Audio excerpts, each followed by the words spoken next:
pour ñu xamul man la Ababacar Sadikh Niang, adjoint gouverneur de la région de Thiès chargé du développement. di am kontaan tey di teewee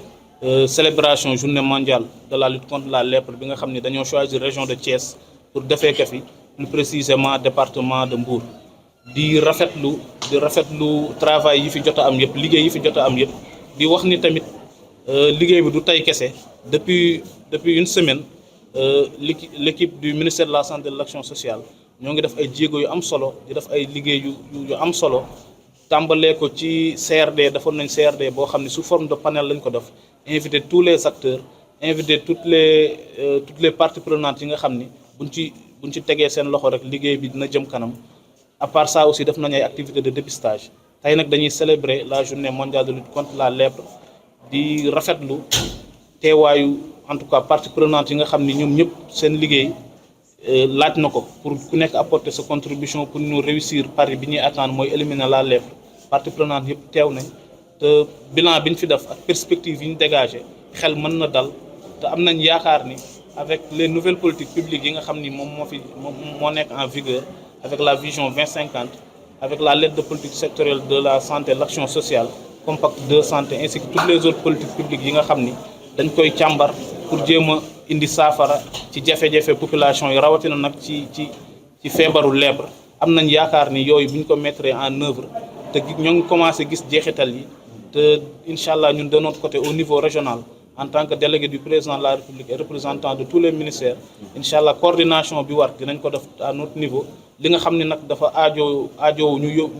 yóbbante ko ministère de la santé et de l'action sociale, dinañ ko yóbbante et dinañ def suivi bi si war yëpp ba bépp saafara boo xam ni jar na ko ñu wut ko pour améliorer qualité de vie wu nit yi nga xam ni ñu ngi dund lèpre, améliorer qualité de vie wu seen famille. incha allah lépp lu ci war rek dinañ ci taxaw. waaw thème tey bi nag mooy ñu booloo teg ay jéego pour jëlee fi feebar bi. donc thème boobu dafay nekk en phase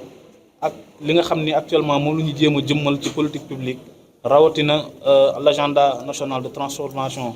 vision 2050 ak la stratégie nationale de développement. thème boobu daf ñu fekk si rek si li nga xam ni autorités yi tàmbali nañ ko pour trouver saafara si jafe-jafe population yëpp, rawatina nag jafe-jafe yi nga xam ni mu ngi si domaine de la santé. te am nañ yaakaar xel mën na dal jéego yu ñu jot a jël, incha allah le suivi sera fait te bépp matukaay rek bu war boo xam ni si ñun la dépendre, incha allah dinañ ko jël. lépp loo xam ni tamit kawe na suñu kii ba yeneen autorité centrales yi ñoo ko war a jël, incha allah dinañ def suñu wareef ba surtout personnes yi nga xam ne nit yi nga xam ne ñu ngi dund lèpre, situation bi ñuy dund peut-être metti na, ñu ngi leen di beddi, ñoo ngi leen di stigmatiser. te yooyu yëpp incha allah waxtaan yi fi jot a am depuis semaine passée trouvé nañ ay solution. incha allah dinañ def lépp lu war ak lépp lu ñu mën ba améliorer la qualité de vie des personnes affectées par la lèpre. Donc aujourd'hui nous avions eu le plaisir de présider la cérémonie officielle de la célébration de la journée mondiale de la lèpre qui a été organisée dans la région de Thiès, plus précisément dans le département de Mbour. C'était une occasion de faire le bilan des actions qui ont été menées dans la lutte contre la lèpre depuis ces dernières années. Et le bilan nous renseigne en tout cas des efforts constants qui sont en train d'être fournis par les autorités pour lutter contre cette maladie et éliminer de façon définitive cette maladie.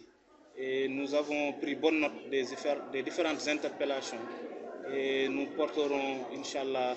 pour ce qui nécessite d'être porté au niveau des autorités centrales, nous ferons le nécessaire. Pour ce qui dépend de nous, Inch'Allah, nous ferons dans la mesure du possible le nécessaire pour essayer de trouver des solutions allant dans le sens d'une inclusion sociale, allant dans le sens de mettre fin à la stigmatisation des personnes affectées par la lèpre et surtout allant dans le sens de renforcer et de rétablir la dignité des personnes atteintes par la lèpre. Alors, monsieur le gouverneur, beaucoup de personnes comme moi se posent la question, l'absence du ministre de la Santé. Pouvez-vous nous donner les explications? Non, je pense que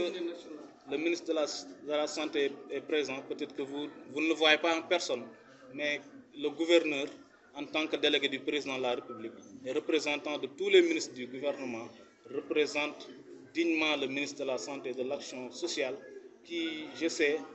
aurait souhaité être là, mais ça ne change rien. Le gouverneur en personne peut le représenter et portera tous les messages nécessaires à son niveau pour essayer d'améliorer en qualité et en quantité le niveau, en tout cas le niveau de vie des personnes affectées par la lèpre. Monsieur le gouverneur, aujourd'hui, il est question de la prise en charge des personnes impactées par la maladie, la lèpre, et aussi les personnes qui vivent dans les anciens villages de reclassement. Oui, en tout cas, dans ce sens, nous avons pris bonne note des